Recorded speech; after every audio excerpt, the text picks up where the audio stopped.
Alright, so what is up, guys? It is me, Upper Universe, finally back with another video. I have been gone for about 2 weeks trying to focus on what I should be uploading about and for future videos. And guess what, guys? I think we have got this settled, so welcome back. I took a short 2 week break, but it felt like a couple months because I've been thinking about what I should do for the future and how I should resolve all these issues I've been having. These issues are obviously not major, it's just for the fact that I have been running out of ideas. And I have been using this time to gather some information about new things that have been going on and to discuss more things that have been already been going on. And so that's what we're going to be doing for future videos. And I'm really excited for it. I think we should have a full schedule going here soon. And potentially we could start uploading on Thursdays again. So we could go back to the 3 videos instead of 2 videos per week. But we'll have to see about that. But anyways, guys, I just got done. Well, I actually didn't get just done. I actually watched it on Saturday. But the reason why I didn't upload this on the Batman review on Saturday was only for the fact that it was already like 9 o'clock by the time I got home. So here it is, and this is going to be a spoiler, so if you haven't seen it already, I advise you do not watch this video unless you do not mind spoilers, but I'm just going to give you that warning. But I have a couple of things I want to go over, and then I'll give you my thoughts on it. So, in the very beginning of the movie, it starts off to where, like, the Riddler is essentially, or is it the Riddler or Batman? I don't know, but there's this, like, first-person scene, and then this guy's breathing, and he's looking around, and at first when I saw it, I was like, this is not what I expected, how it would first open. And I guarantee you it was a big throw-off for other people, because a lot of people probably were thinking, like, it would be just a normal introduction. Well, it was kind of odd. And this Batman movie is definitely the most serious Batman movie I have ever seen. And all the Batman movies are pretty much serious. Except for, Batman and Robin and Batman Forever. But it opened in a way that where I was like, what?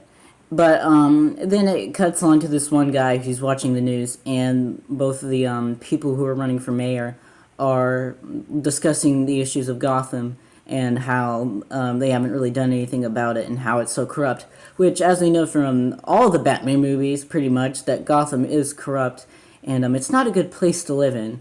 There's a lot of crime, and you know your city's bad when the cops do absolutely nothing and you leave it to one guy to do the job.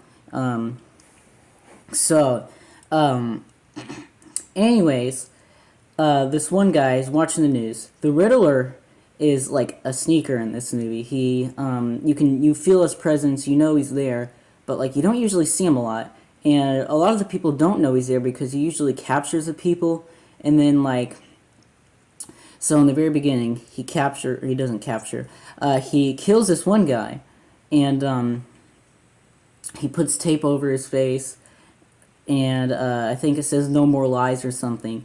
And what the Riddler does in this movie, he likes to capture people who are corrupt, and he likes to go after the ones who essentially are no good, I guess.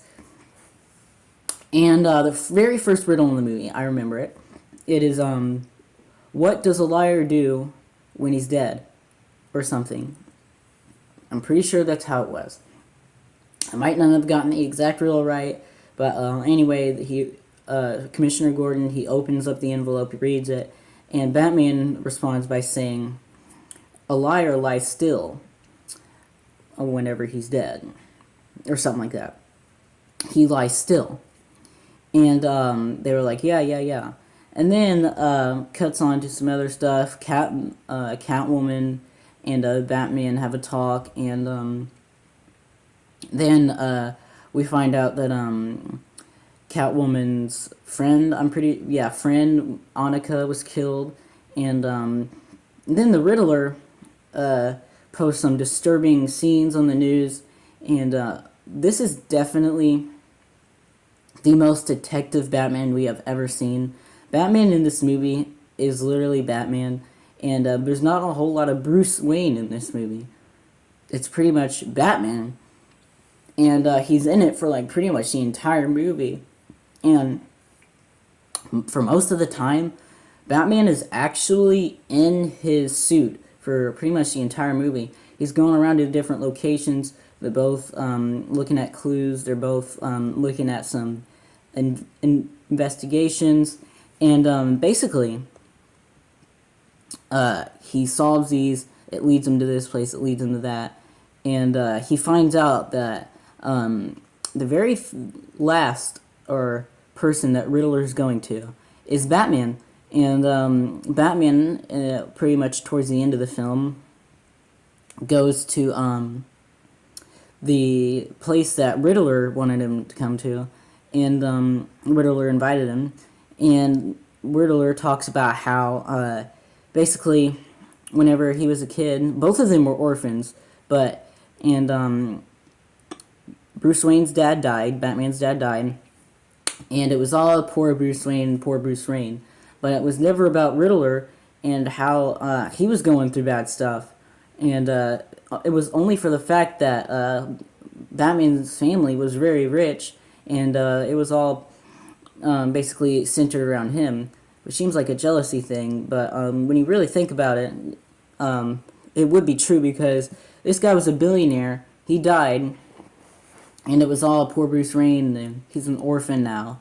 So basically, Riddler sets up this thing that like destroys the entire city, pretty much. It leaves like this big flood, and I assume a lot of people died.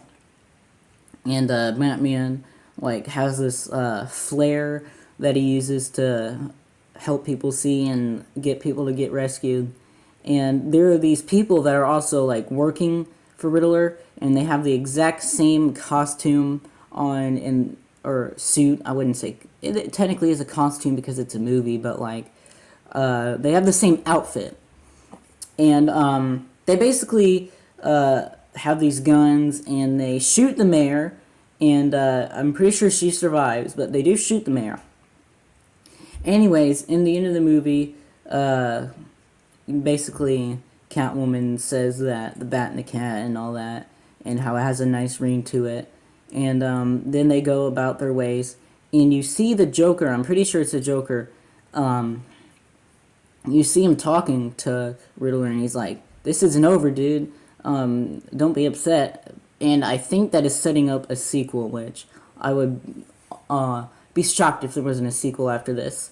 This movie, in my opinion, was one of the greatest. It's probably my second favorite, and I think it sits just right below The Dark Knight.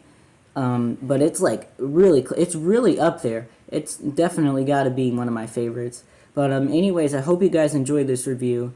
And I'm so glad we got back on schedule. And thank you guys for tuning in, and I will see you all next time. Goodbye.